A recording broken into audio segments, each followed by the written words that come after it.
হজ্জে হাসানা হিসেবে টাকা ধার দিলে সেই টাকার কি যাকাত দিতে হবে? কারণ সেই টাকা কখন পাবো অনিশ্চিত।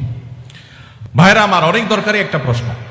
আপনি কাউকে লোন দিয়েছেন, হাওলাত দিয়েছেন, কবে দিবে জানেন না, যাকাত দিতে হবে কি হবে না? উত্তর হলো, কোনো টাকাই যাকাত মুক্ত থাকবে না যদি সেটা নেসাবকে স্পর্শ করে।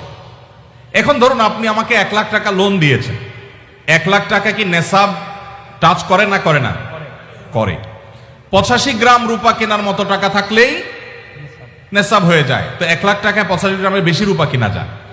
অতএব এটা নেসাব, নেসাবের মধ্যে যেহেতু আছে, অতএব এই 1 লাখের যাকাত কাউকে না কাউকে দিতে হবে। এখন টাকাটা আমি লোন নিয়েছি আর উনি আমাকে লোন দিয়েছেন, এখন যদি বলেন যে আমার যাকাত দিতে হবে, তো আমি তো টাকার মালিকই না, টাকা তো ওনার। তো এই জন্য যিনি লোন দিবেন যাকাত তিনি দিবেন। এখন একটা প্রশ্ন হয়, ভাই এটা কোনো কথা হলো?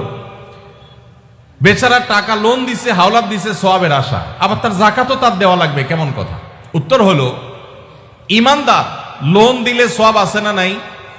কিরকম সওয়াব ধারণা আছে? কে বলতে পারেন লোনের সওয়াব কি? কি সওয়াব বলেন তো?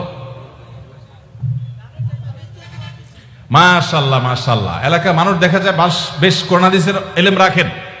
কোন কোন ক্ষেত্রে লোন বা হাওলাত দিলে, দান করলে যে পরিমাণ সওয়াব হয় তার চাইতে বেশি সওয়াব হয়। এখন এটা প্রশ্ন ওঠে, এটা আবার কেমনে? দান করে দেওয়া মানে তো একসাথে দিয়ে দেওয়া, লোন দেওয়া মানে তো দিলাম আবার নেওয়ার জন্য, তো সওয়াব আবার বেশি কিভাবে হয়? সেটার ব্যাখ্যা হলো, ধরেন ওনাকে আমি 10 টাকা দান করলাম, ওনার দান দরকার, কিন্তু ওনার দানটা কেন দরকার? উনি এই 10 টাকা দিয়ে একটা কলা খাবে, যেটা আসলে তার এমন কোনো আহামরি প্রয়োজন নাই, এটা না খাইলেও তার চলে, পেট ভরা আছে, এখন কলা খাইতে মন চাইছে, টাকা নাই, আমি 10 টাকা তারে সাদাকা করলাম, দান করলাম। এই দানের চাইতে ওনার দরকার হলো লোন, এমন লোন যে লোন দিয়া তার জীবন রক্ষা হবে, কঠিন কোনো কাজ হবে। এখানে এই দানের চাইতে এই লোন দিলে সেটা সওয়াব আল্লাহর কাছে বেশি হবে।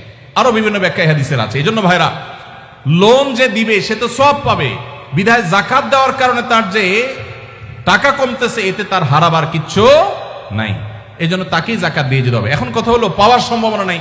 যদি এমন হয় যে পাওয়ার সম্ভাবনা, তাহলে যাকাত আপনাকে এখন দিতে হবে না, একসাথে পাইলে যে ক বছরে যাকাত দেন না সেগুলো দিতে হবে। আর যদি কখনো না পান, তাহলে না দিলে কোনো গুনাহ হবে না।